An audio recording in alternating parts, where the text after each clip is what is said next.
बिस्मिल्लाहिर्रहमानिर्रहीम। अस्सलाम वालेकुम नाज़रीन, मैं हूं आपका होस्ट अहमद फवाद। आज तारीख है 31 जुलाई और दिन है जुमेरात का। 3-4 बड़ी इंपॉर्टेंट खबरें आज की व्लॉग में आपके साथ शेयर करूंगा जी। पहली खबर तो ये है कि आर्मी चीफ की एक्सटेंशन का जो मामला है वो एक मरतबा फिर से खुल गया है, क्योंकि नवंबर में 3 साल जो टर्म है वो पूरी हो रही है। और कुछ महीने पहले ही एस्टेब्लिशमेंट और इस मुंतखब हुकूमत के दरमियान सेम पेज की खबरें फटना, इस टाइम पर ये मामला क्या है। एकदम से नून लीग की तरफ से एंटी एस्टेब्लिशमेंट बयानियां सामने आना और एस्टेब्लिशमेंट के हवाले से ये चीज़ें सामने आना जी कि वो अब ये सोच रहे हैं और गुफ्तगू कर रहे हैं जी कि ये जो मुंतखब हुकूमत है आलमी सतह पर भी ये मामला तय नहीं कर सकती। इमरान खान का बयानिया इवन के इनसे यहाँ पर काउंटर नहीं हुआ, तो हमें इनकी ज़रूरत ही क्या। तो क्या ये एक्सटेंशन के मामले पर कुछ फड्डा पड़ने जा रहा है, क्योंकि कानून साजी या तरमीम तो एक ज़रूर की गई थी जिसमें 3 की बजाय 5 साला टर्म की गई थी, लेकिन वो जो तरमीम थी वो आर्मी चीफ साहब की तैनाती से बाद की गई थी। तो अब यहाँ पर एक बहस ये भी थी कि वो तरमीम तो तैनाती के बाद हुई है, तो इसका मतलब ये है कि इसमें एक टेक्निकल एरर ये है कि हुकूमत को एक और नोटिफिकेशन जारी करना पड़ेगा जिसमें उनको ये कहना पड़ेगा कि ठीक है, उनकी तैनाती से पहले बाद में ये तरमीम की गई थी और बाद में आने वाले जो होंगे उनके ऊपर ये लागू होगा कि वो 5 साल के लिए होंगे। पहले तो जब तैनाती की गई तब तो 3 साल ही था, तो उनकी तरफ से नोटिफिकेशन ज़रूरी होगा जी कि वो 2 साल मजीद का करेंगे जी, हमने ये की थी और अब इनकी 2 साल मजीद होगी। तो ये क्या फड्डा चल रहा है, क्या हुकूमत ये करने को तैयार है या कोई नए आर्मी चीफ जो हैं उनकी टर्म मुकम्मल होने के बाद नई समरी होगी और नए आर्मी चीफ की तैनाती होगी। कुछ एक्सक्लूसिव डिटेल्स हैं जी और कुछ डॉट कनेक्टिंग करके क्या मामला चल रहे हैं आपसे चीज़ें शेयर करेंगे। दूसरी खबर आपके साथ ये शेयर करनी है जी कि एक तरफ तो हम ये देख रहे हैं कि ये सेम पेज फट रहा है, लेकिन दूसरी तरफ से पीटीआई पर भी जो सख्तियाँ हैं वो बढ़ा दी गई हैं। और 5 अगस्त इमरान खान साहब ने चूँकि तहरीक का ऐलान किया हुआ है, तो इस तहरीक से कुछ रोज़ पहले ही पाकिस्तान तहरीक इंसाफ के जो मेन रहनुमा थे उन सब की नाअहलियाँ और उनकी जो वारंट्स हैं वो जारी होना शुरू हो चुके हैं अदालतों से। अली अमीन गंडापुर, आरिफ अलवी वगैरह के जो वारंट गिरफ्तारी हैं वो 26 नवंबर के केस जो इशू था जी उसमें जो केसेस बने थे उनमें जारी हो चुके हैं। तो इस पर भी कुछ एक्सक्लूसिव डिटेल्स आपके साथ में शेयर करूंगा कि बज़ाहिर तो ये इमरान खान के ऊपर सख्तियां कर रहे हैं, लेकिन इसकी वजह ये है कि ये सिस्टम जो है, ये जो निज़ाम है, ये इमरान खान से इस हद तक खौफजदा हो गया है कि इवन के इमरान खान की एक तहरीक की कॉल से भी ये डरे हुए हैं कि कहीं ये जो तहरीक है ये ज़ोर ना पकड़ जाए और इसके नतीजे में अगर इमरान खान रिहा हो जाते हैं तो फिर हम सब तो मारे जाएंगे। इस पर भी कुछ एक्सक्लूसिव डिटेल्स हैं, वो भी आज की व्लॉग में आपके साथ शेयर करूंगा। तो पहली खबर तो आते हैं जी आर्मी चीफ साहब की जो एक्सटेंशन का मामला है या उनकी जो तैनाती का मामला है 3 साला या 5 साला। अच्छा, हुआ ये था जी कि जब आर्मी चीफ साहब की तैनाती हो गई थी, फिर उसके बाद जो है ये तरमीम सामने आई थी कि अब जो तैनाती हुआ करेगी वो 3 नहीं बल्कि 5 साल के लिए हुआ करेगी। और फिर उसके बाद ज़ाहिर सी बात है जब एक्सटेंशन भी होगी तो वो फिर 3 साल के लिए नहीं बल्कि 5 साल के लिए ही हुआ करेगी। लेकिन होता ये है कि जब कानून बनाया जाता है या कोई तरमीम जब की जाती है तो वो उस टाइम से लागू होती है। उसका मतलब ये नहीं होता कि वो जो पहले से उस कानून के नतीजे में जो चीज़ें की गई हों उनके ऊपर भी वो लागू हो। मिसाल अगर आपको मैं दूं समझाने के लिए, तो फ़र्ज़ करें जी कि कोई एक मुलजिम है और उसके ऊपर चोरी का मुकदमा है और वो साबित हो गया और उसे जो है वो 1 साल की मिसाल के तौर पर जो सज़ा है वो दे दी गई है और कानून के मुताबिक 1 साल की ही जो सज़ा थी वो बनती थी। लेकिन उसके बाद कानून ये आ जाता है कि जो चोरी का मुलजिम होगा उसको 1 साल नहीं बल्कि 2 साल की जो सज़ा है वो सुनाई जाएगी। तो उसका मतलब ये नहीं होगा कि जो बंदा ऑलरेडी 8-10 महीने की सज़ा काट चुका होगा और उसको 1 साल की सज़ा है, तो ये नहीं होगा कि नई तरमीम के बाद उसकी सज़ा बढ़ जाएगी खुद ब खुद ही और वो 2 साल हो जाएगी। नहीं, उससे पहले जिस लॉ के मुताबिक उनको सज़ाएं हुई हैं वो तो साल की सज़ा काटेगा और बरी हो जाएगा। उसके बाद जो नए केसेस आएंगे और नई जो सज़ाएं होंगी उनमें 2 साल की जो सज़ा है वो होगी। तो इसी तरीके से ये जो कानून है, जो कानूनी माहिरीन है उनकी भी यही राय है कि जो बाद में डेवलपमेंट्स होंगी वो इसके नतीजे में होंगी, यानी कि बाद में अगर कोई आर्मी चीफ तैनात किया जाता है तो वो इस तरमीम के नतीजे में फिर 5 साल होगा। अब यहाँ पर इशू ये है कि अब फिर जो मौजूदा आर्मी चीफ हैं क्या अब ये 3 साल के बाद रिटायर हो जाएंगे, क्योंकि नवंबर में तो 3 साल जो टर्म है वो पूरी हो रही है और तरमीम भी है जी कि नहीं 5 साल टर्म होनी चाहिए। तो इसके लिए फिर ये एक रास्ता निकाला जा सकता है कि हुकूमत एक नया नोटिफिकेशन जारी करेगी और उसमें 2 साल मजीद जो तोसी है वो दी जाएगी और यूँ उनकी जो तैनाती है या जो उनकी 2 साल की एक्सटेंशन के बाद 5 साल तक जो है वो फिर आर्मी चीफ वो बरकरार रहेंगे। तो ये एक टेक्निकल जो चीज़ है वो बताई जा रही है। अच्छा, जो ही नवंबर करीब आ रहा है और उस वक्त भी जब ये तरमीम की गई थी तो ये चीज़ें जो है वो डिस्कस हो रही थी, लेकिन फिर उसके बाद जो है वो मामला दूसरी तरफ चले गए, खामोशी आ गई इस तरफ। लेकिन अब दोबारा से नवंबर आ रहा है और ये जो इशू है जी एक्सटेंशन वाला, ये दोबारा से अब उठ रहा है, क्योंकि अगर 2 साल की नहीं होती तो फिर उसके बाद क्या नए आर्मी चीफ आएंगे या क्या इन्हीं को एक्सटेंशन दे दी जाएगी, और एक्सटेंशन दी जाती है तो क्या वो 5 साल की होगी या फिर वो 3 साल की एक्सटेंशन होगी, क्योंकि इसमें भी होता है ना कि अगर इनकी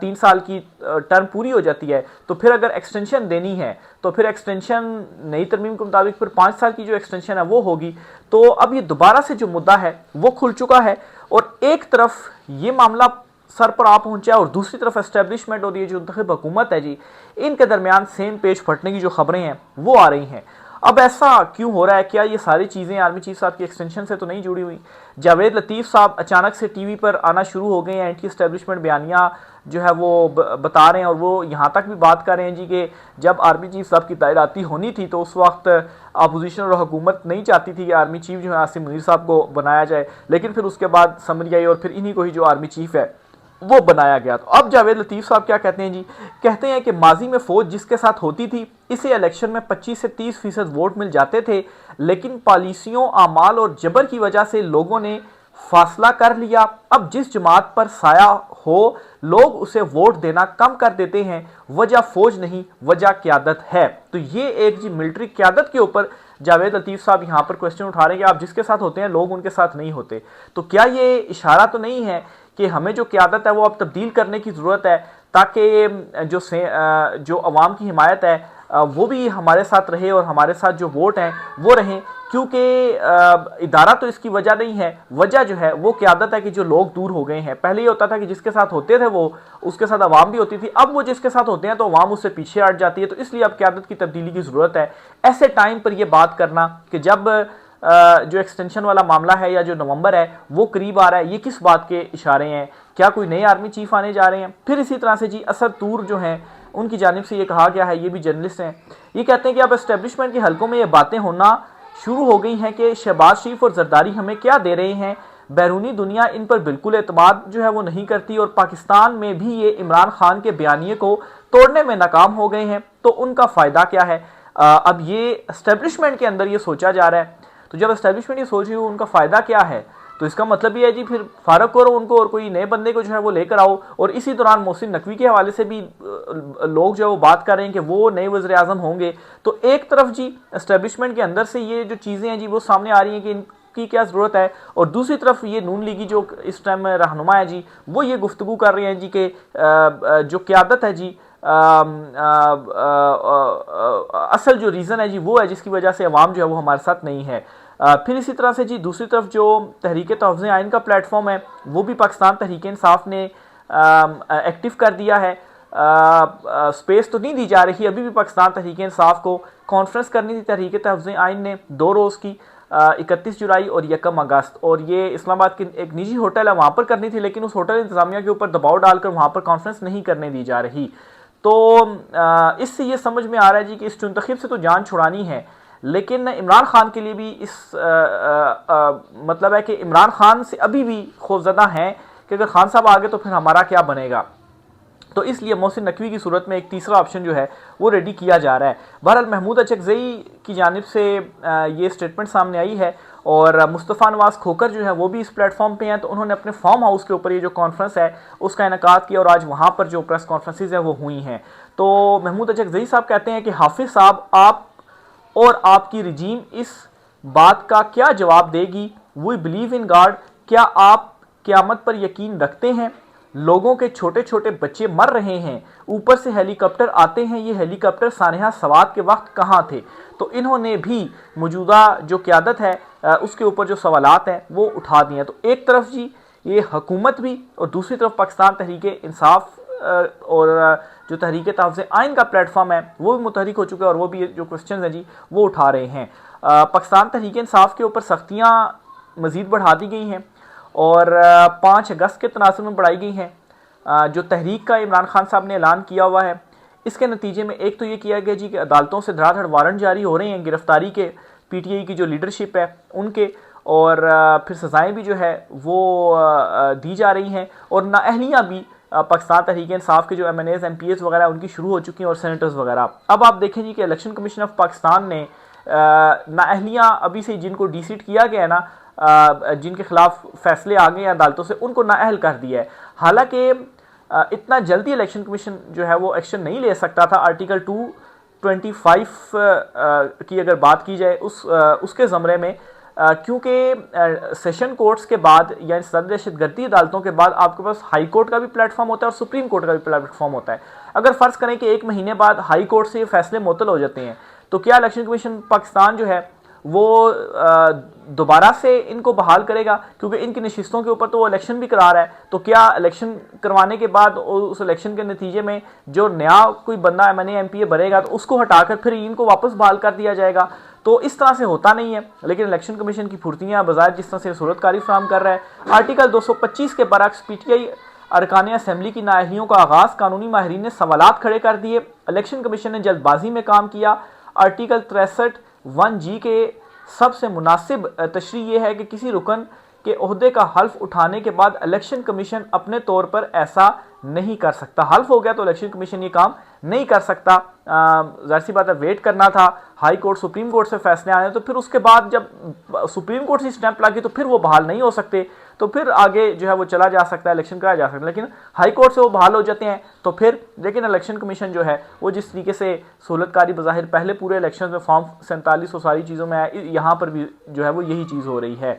इंसदाद दहशतगर्दी अदालत ने साबिक सदर आरिफ अलवी, वज़ीर आला KP अली अमीन गंडापुर समेत PTI के 50 रहनुमाओं के वारंट गिरफ्तारी जो हैं वो जारी कर दिए हैं। और क्यों जारी किए हैं, इसकी जो रीज़न समझ में आती है वो यही है जी कि 5 अगस्त आ रही है, इमरान खान साहब ने तहरीक का ऐलान किया हुआ है, तो उस चीज़ से भी ये डरे हुए हैं। तो इस वजह से